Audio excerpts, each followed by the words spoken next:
Today's video is sponsored by Epic War Thrones. Let's get it.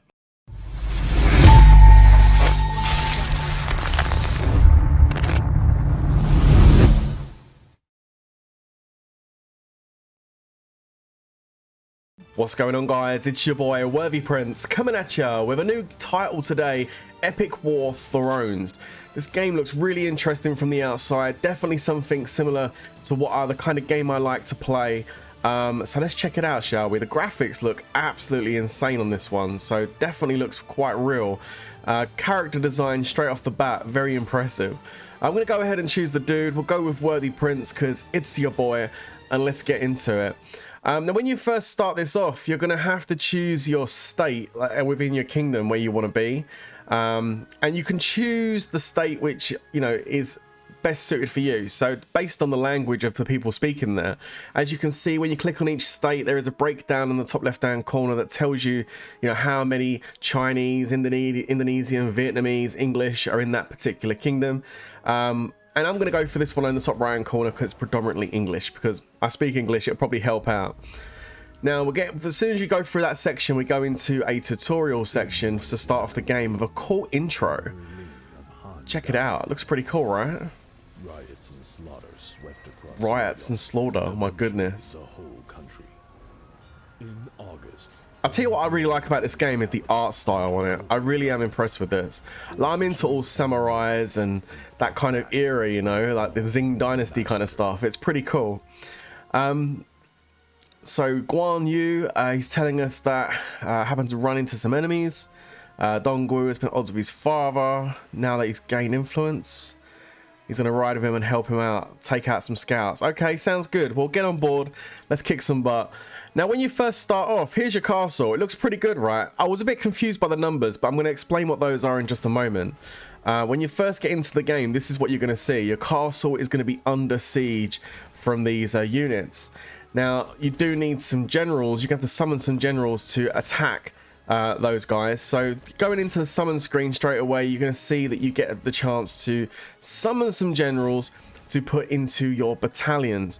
And this game's really important when it comes to summoning. You have to summon a lot of generals, not just to use, like this awesome one here, Yu Ying, that I just unlocked, but also some lower level generals, which you're going to use to level up skills. And again, I'm going to show you that a little bit later in the video. So just check it out now. So we're going to go inside here and create our first battalion. What we need to do first of all is level up the palace. Now, if we level up the palace, that basically allows us to use higher level generals in our march. The higher the palace level, the more powerful generals we can use. In the top left hand corner of the card, you can see that she has a 6 and my lord has a 5. It adds up the number. So at the moment we can have 17. The higher the palace level goes, the higher cards we can use and get stronger, of course.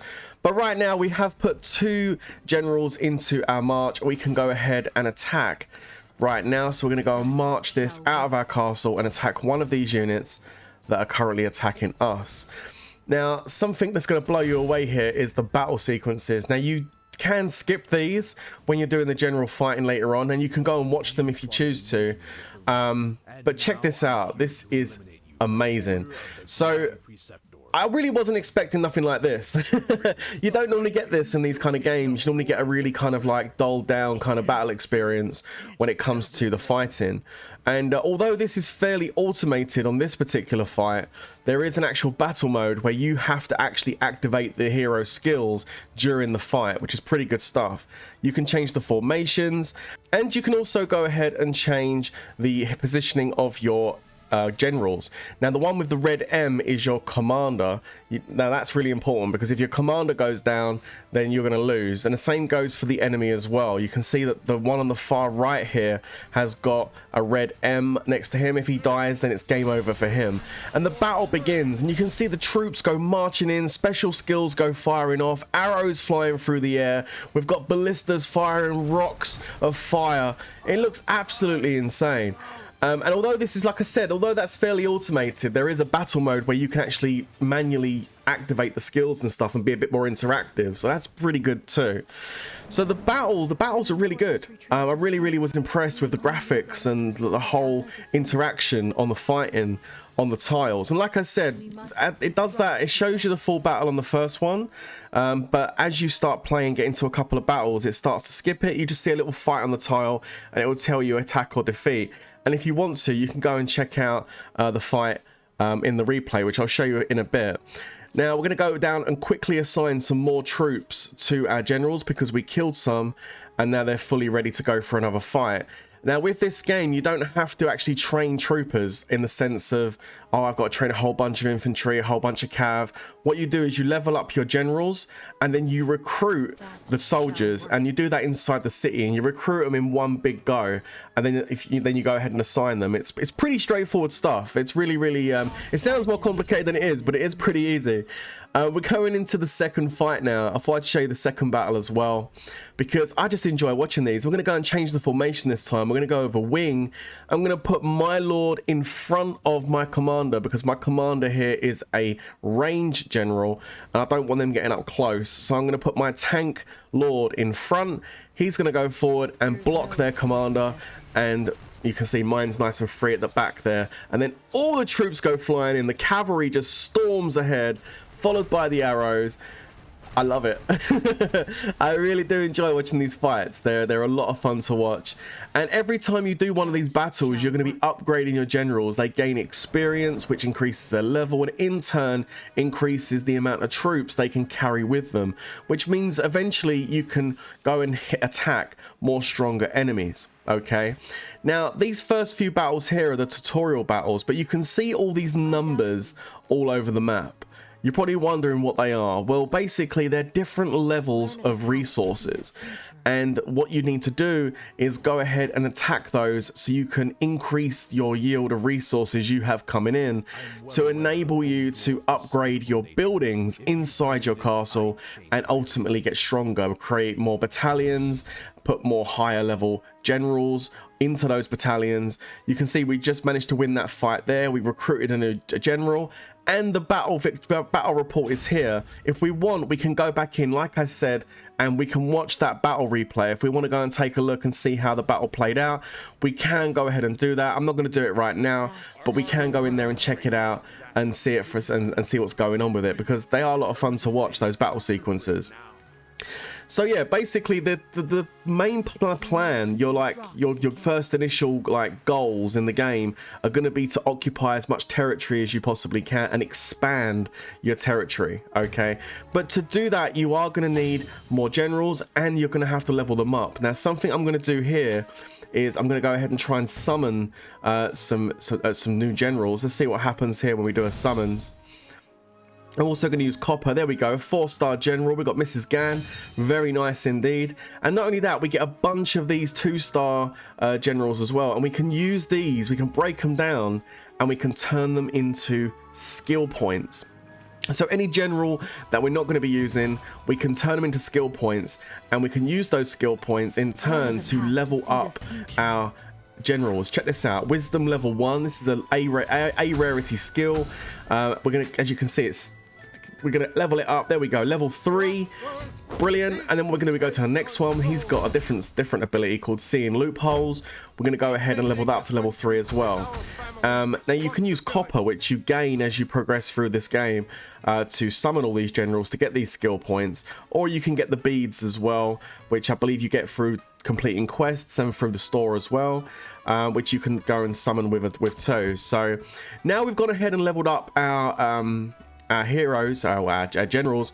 We can go ahead and we can attack some more territory. So I'm going to send this into this level 2 stone tile over here, and yeah, it's really good. Like we go ahead and do that. We build up more resources so we can level more stuff up. And as you can see, the more quests that I'm doing, as I'm following the tutorial quest, I'm unlocking even more generals. There are so many generals to unlock in this game, and you don't have to level up all of them. Like, you can pick the ones which you like the most and you can put them into your battalion, and the other ones you can break down and use those to get more skills and increase the skills you currently have to make the battalions you are using even stronger. Did you catch all that? It's pretty good stuff. So there you go. Look, we just took another level 2 tile. As you can see, I've been working my way around the level 2 tiles here to develop my territory. And if we pop into here, you can see now I've built up some resources. I can go ahead, upgrade some buildings. It's really, really important to keep on top of this, like your warehouses and your resource buildings. Once you get your resource buildings to a certain level, you can assign a general to be like the commissioner of that particular resource, and it will increase the production of that resource. And you can do all that within your city. So there's loads of extra little things you can do to help build up your resources. What I like about this game is I haven't got to sit there and start building loads of different buildings all over the place and have to level them all up. Like, all I have to do is go and fight and expand my territory, which in turn makes me stronger to fight with anyway. So if I have to fight enemies, it's good because I'm getting stronger. I love it. I love the fact there's only one kind of farm I have to level up inside my castle. It's pretty good stuff. As you can see, I'm quick assigning some troops to my generals, and you have to bring your troops back to the castle to resupply them with more recruits so you can take them out to fight again. Okay, later on you can build tents and sentry towers, but I'm going to show you that in another video where you can resupply them as well. As you can see, I've just brought them back, I've resupplied them. I'm now sending my troops out once again to go and attack those level 2 tiles. And basically my plan at the start here was to just basically take over all the level 2 stuff, because I'm gaining experience, I'm getting stronger, I'm able to put more troops into my march. I'm currently working on summoning my lords, or summoning the generals, so I can go ahead and upgrade my skills. And so the idea is I want to progress onto the level 3 tiles, so that can dramatically increase the amount of resources I have coming in to enable me to expand my empire even further. And there's a whole bunch of level 3 tiles there I want to take. What I'm going to do here is just show you how you unlock some of the extra skills that you can assign to your generals. I'm going to go into this further in more detail in upcoming videos on this game I'm going to be putting out. But check this out, there's a whole bunch of different skills you can go ahead and unlock. And the one that I'm really interested in here at the moment is this B skill, weak point, that's going to deal 50% more strength damage to the enemy general with the lowest troops. Pretty good stuff. Now, when I unlocked that there by sacrificing one of my 4-star champions, which took it to 30% unlock. Now I've got some 3-stars over here that I'm not really going to use, because I'm not going to use a 3-star when I've got 4 and 5 stars available.